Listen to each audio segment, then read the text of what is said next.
Baruch Hashem Yah Elohim Sebaot. Baruch Hashem Yeshua HaMashiach. Shalom, bienvenidos una vez más. Hoy tenemos la lectura de un libro muy interesante, muy importante, muy revelador. El Itgalut de Kefas o el Apocalipsis de Pedro. Tenemos el verso base, el pasuk base en 2 de Pedro 3:9.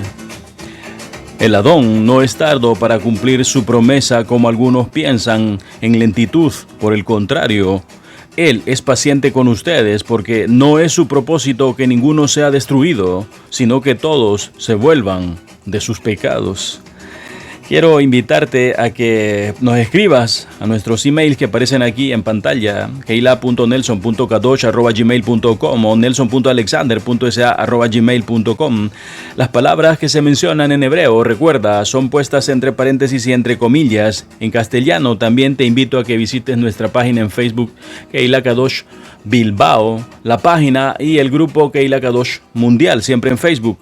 También te invito a que colabores con este ministerio y podamos seguir llevando luz a las naciones. Si tienes una cuenta PayPal, puedes hacerlo en nelson.alexander.sa@gmail.com. Aquí te aparece en la pantalla. También te invito a que visites nuestro sitio web keilakadosh.org o raeve.org. También te está apareciendo aquí en la pantalla. Entonces, estudiaremos un libro que nos ofrece algunas pautas acerca de la vida eterna. Muchos asocian la vida eterna con un paraíso, lo cual es totalmente correcto. No obstante, también así como existe lo bueno y lo malo en el mundo, existen los que se dedican a desarrollar una vida honradamente y también existen los que se dedican a vivir una vida de desperdicio y perjuicio para su prójimo. Vamos a dar un vistazo a un libro que habla de muerte eterna y de vida eterna también. Este libro nos da pautas acerca de la recompensa que tienen todos los tipos de personas de acuerdo a sus obras, es decir, buenos y o malos. Entonces vamos a la lectura del Apocalipsis de Pedro. Muchos serán falsos profetas y enseñarán caminos diversos y doctrinas de perdición, y llegarán a ser hijos de la perdición. Entonces Elohim vendrá a mis fieles, los que tienen hambre y sed y están afligidos y purifican sus almas en esta vida, y juzgará a los hijos de la iniquidad. Además, dijo el Adón, vayamos a la montaña y hagamos tefilá, u oremos.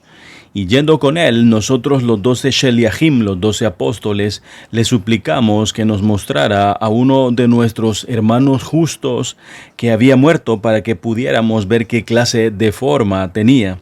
Y tomando valor, también pudiéramos animar a los hombres que nos oyesen. Y cuando hicimos tefilá, u oramos, repentinamente aparecieron 2 hombres parados hacia el este ante el Adón, a quienes no podíamos ver. Emitían un rayo como el del sol de sus semblantes y sus vestiduras brillaban de un modo jamás visto por ojos humanos. No hay boca capaz de expresar ni corazón que pueda concebir la cabot o la gloria con que estaban dotados ni la belleza de su aspecto. Y cuando los miramos quedamos maravillados porque sus cuerpos eran más blancos que la nieve y más rojos que las rosas, y el rojo se unía al blanco con tal belleza que no pude expresarla con palabras. Sus cabellos eran rizados y brillantes y caían elegantemente por sus rostros y por sus hombros como una guirnalda tejida con plantas aromáticas y flores de colores variados, o como un arco iris en el cielo. Tal era su apariencia. Y viendo su belleza, quedamos maravillados de ellos por su repentina aparición. Y me acerqué al Adón y le dije, ¿quiénes son estos?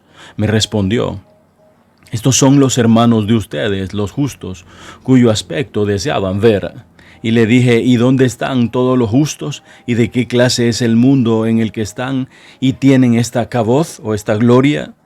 Y el Adón me mostró una región muy grande fuera de este mundo, con luz extremadamente brillante, donde los rayos del sol iluminaban el ambiente y la tierra era feraz o productiva, con brotes que nunca se marchitaban y llena de especias y plantas siempre florecientes e incorruptibles, produciendo frutos benditos. Y había tanto perfume que el aroma llegaba incluso hasta nosotros. Los habitantes de ese lugar vestían como malajim, como ángeles resplandecientes, y sus vestiduras eran acordes a su tierra. Y había malajim revoloteando alrededor de ellos, y la voz de los lugareños era la misma, y con una sola voz daban jalel o alababan al Adón, regocijándose en ese lugar.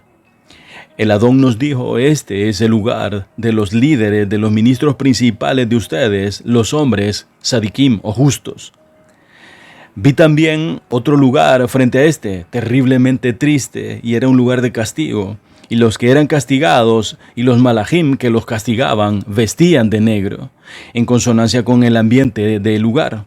Y algunos de los que estaban allí estaban colgados por la lengua. Estos eran los que habían blasfemado del camino de la justicia. Debajo de ellos había un fuego llameante y los atormentaba.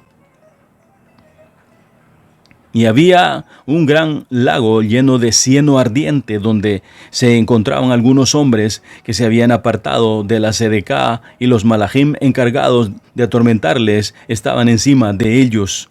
También había otras mujeres que colgaban de sus cabellos por encima de este cieno incandescente. Estas eran las que se habían adornado para el adulterio.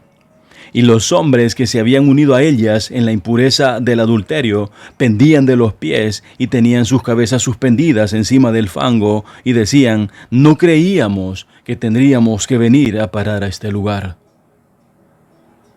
Y vi a los asesinos y a sus cómplices echados en un lugar estrecho lleno de ponzoñosos reptiles, y eran mordidos por estas bestias y se revolvían en aquel tormento.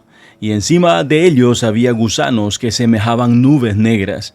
Y las almas de los que habían sido asesinados estaban allí y miraban al tormento de aquellos asesinos y decían: oh Elohim, rectos son tus juicios. Muy cerca de allí vi otro lugar angosto, donde iban a parar el desagüe y la hediondez de los que allí sufrían tormento, y se formaba allí como un lago. Y había mujeres sentadas allí, sumergidas en aquel albañal hasta la garganta, y frente a ellas, sentados y llorando, muchos niños que habían nacido antes de tiempo, y que de ellos salían unos rayos como de fuego que herían los ojos de las mujeres. Estas eran las que habían concebido fuera del matrimonio y se habían procurado un aborto.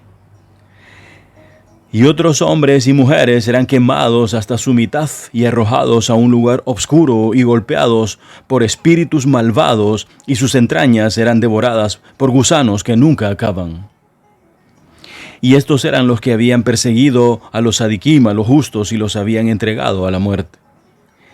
Y cerca de aquellos había nuevamente hombres y mujeres que se mordían sus propios labios en tormentos y eran heridos por un hierro candente en sus ojos. Y estos eran los que habían blasfemado y difamado el camino de la Sedeká o de la justicia. Y enfrente de estos otros hombres y mujeres se mordían sus lenguas y tenían fuego ardiente en sus bocas. Y estos eran los que habían sido testigos falsos. Y en otro lugar había guijarros o piedras más puntiagudos que espadas o que pinchos candentes, y unos hombres y mujeres andrajosos con harapos inmundos rodaban sobre ellos en tormento. Y estos eran los que habían sido ricos y confiaban en sus riquezas, y no se compadecían de los huérfanos y de las viudas, y desdeñaban los mandamientos de Elohim. Y en otro gran lago lleno de materia hedionda y pus y sangre y cieno ardiente se encontraban unos hombres y mujeres sobre sus rodillas, y estos eran los que habían sido usureros y demandaban interés sobre interés. Y otros hombres y mujeres eran arrojados desde un gran abismo, y cuando llegaban al fondo eran conducidos nuevamente hasta la cima por aquellos que estaban sobre ellos, y volvían a ser arrojados, y su tormento no tenía fin.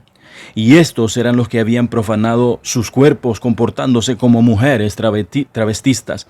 Y las mujeres que estaban con ellos eran los que se habían acostado entre ellas como si fueran hombres con mujeres, en modo lesbianismo. Y junto al abismo estaba un lugar lleno de fuego, y allí se encontraban los hombres que habían tallado con sus propias manos imágenes para sí mismos, suplantando a Elohim. Y junto a estos estaban otros hombres y mujeres con varas de fuego, y se golpeaban unos a otros, y no cesaban de atormentarse de esta manera. Y cerca de ellos otros hombres y mujeres se quemaban, revolvían y asaban. Y estos eran los que habían abandonado el camino de Elohim. Este es el Apocalipsis de Pedro. Vamos a sacar algunas conclusiones por su servidor. Y es que casi todas las personas aceptamos la ley de la siembra y de la cosecha en la tierra. Es decir, si observas una semilla puesta en la tierra y luego de algún tiempo comes sus frutos, ya sea de un árbol o de una planta, comprendes que existe en el plano natural. No obstante, en el plano eterno, una gran mayoría se abstiene de creer que también allí hay frutos por comer. Un ser eterno ha sembrado inmortalidad en nosotros y nos lo ha dado a conocer de muchas maneras. La simple lógica apunta a que si hay una semilla inmortal en nosotros, en nuestro cuerpo de barro, la carne, entonces el sembrador eternal está esperando que demos frutos eternales. Así como la mala hierba, la cizaña, es arrancada junto con el trigo, también es cierto que la primera es usada para avivar el fuego, para que la segunda sirva de alimento y buena nutrición al que la sembró. Sin embargo, durante la cosecha del trigo, el 10%, la mejor parte de la semilla, es apartada para volver a sembrar y repetir el ciclo. El hecho de que se haya puesto un alma eterna dentro de un cuerpo perecedero nos debe indicar que el ambiente eterno también implica siembra y cosecha. La gran diferencia del alma humana como semilla es que tiene la capacidad de decidir qué clase de frutos dar. No obstante, esta circunstancia también implica que su discernimiento, conciencia y raciocinio superior le anuncian que sus frutos por su propia naturaleza serán eternos o de larga duración. Un manojo de frutos de cizaña en el fuego dura quemándose, lo que corresponde a su naturaleza fugaz. El trigo alimenta a su cosechador, lo que corresponde a su período normal. La ofensa, o por el contrario, la obediencia a un ser superior, el sembrador de las almas, implica un período indefinido de frutos. El alma es una semilla con libre albedrío. El cuerpo es la tierra y a la vez es el instrumento de autosiembra. Todo lo que se ejecuta por medio del cuerpo afecta directamente al alma. En el cuerpo todo es temporal y perecedero, pero en el alma todo es eterno y duradero. El punto fundamental es que el sembrador, Yah Elohim Sebaot, le ofrece a la semilla, el hombre, a nosotros, la capacidad de ser un árbol de vida eterna para sí mismo. Un ser eterno, sin embargo, cualquier decisión implica para el Adán, para el hombre, para la humanidad, una eternidad en dos posiciones, la de vida eterna o la de muerte eterna. Si optas por creerlo o por despreciarlo, recuerda siempre una sola cosa. La decisión es tuya, la decisión es de cada uno de nosotros. Una vez más, Todá Rabá, les agradezco, muchas gracias, les deseo muchas bendiciones por haber escuchado con este inútil siervo el Apocalipsis de Pedro, el Itgalut de Pedro. Recuerda, si tienes una cuenta PayPal y quieres que sigamos subiendo vídeos de este tipo, puedes hacerlo a nelson.alexander.sa@gmail.com. Posteriormente subiré la enseñanza acerca de lo que acabamos de leer. Benditos sean ustedes por siempre y para siempre. Amén.